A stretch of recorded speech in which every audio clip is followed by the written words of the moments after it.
going to show you how to prepare segments so that you can do testing on donor units. The ABO and RH type on our donor units here at SAIT have already been done. You can see this is what we have for donor units here at SAIT, so work with me on this.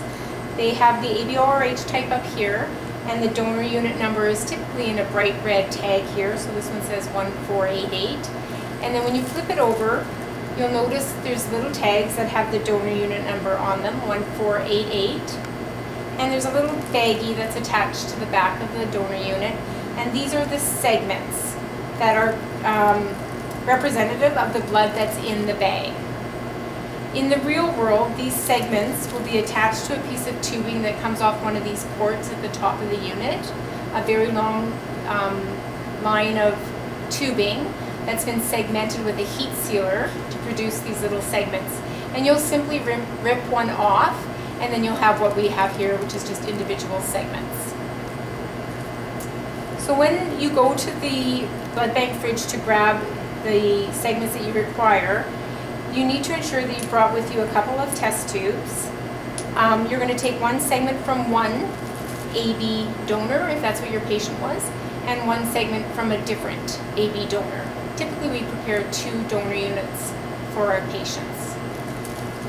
So from the back, I'm going to grab one of the labels and stick it right on my test tube.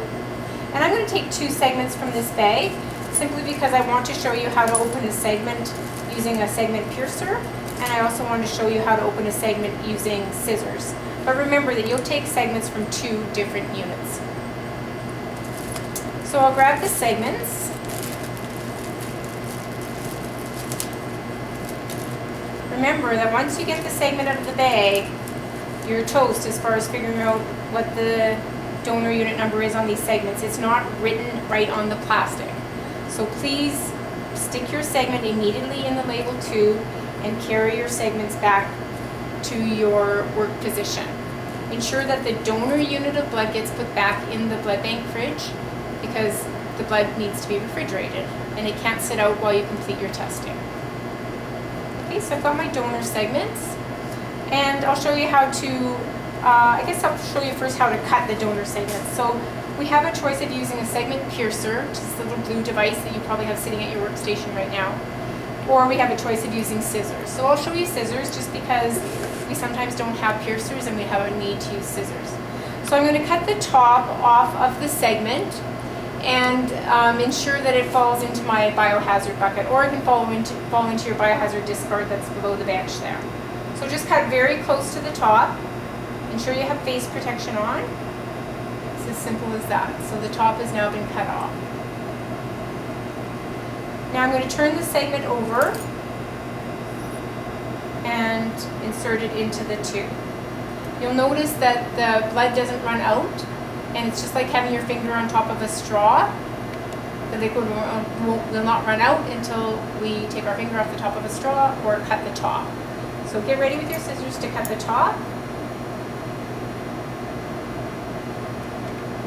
And you'll notice that the blood ran right out of the segment.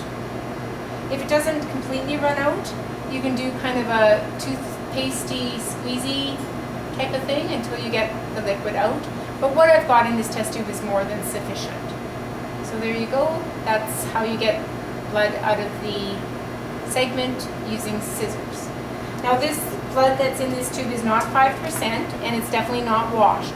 So donor segments need to be washed at least 3 or 4 times and then made up to typically 5%. So please consult the insert for whatever testing you're doing on the donor unit so that you know what to do with the donor unit, but they typically need to be washed.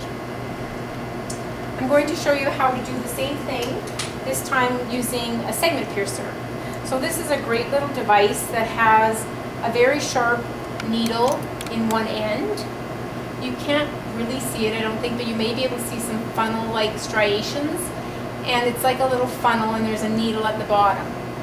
Now, even if I stuck my finger down there, I couldn't get hurt by this because it's quite buried, but we treat it as a sharp regardless. Then you'll notice on the other side that it's flat. So it's this flat side that sits on top of the test tube that you're delivering your segment into. Okay, I don't think you could do it the other way because it wouldn't fit, it would just fall off. So flat side sits right on top of your label test tube. I'm going to take my segment and push it into this funnel-like device.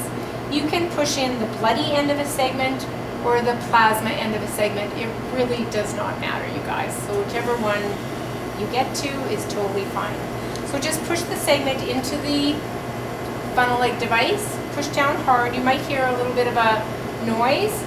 I don't see any blood collecting in my tube at the moment.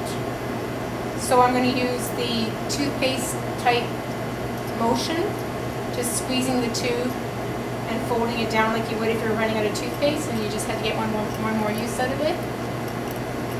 There we go. So now I've got lots of blood in my test tube. And I'm just going to take this whole thing, the segment and the segment piercer, take it right off and throw it in the biohazard waste below your bench area. So there we go, we've got donor cells into our label test tube, and once again, they will need to be washed a minimum of 3 times and typically made up to 5%.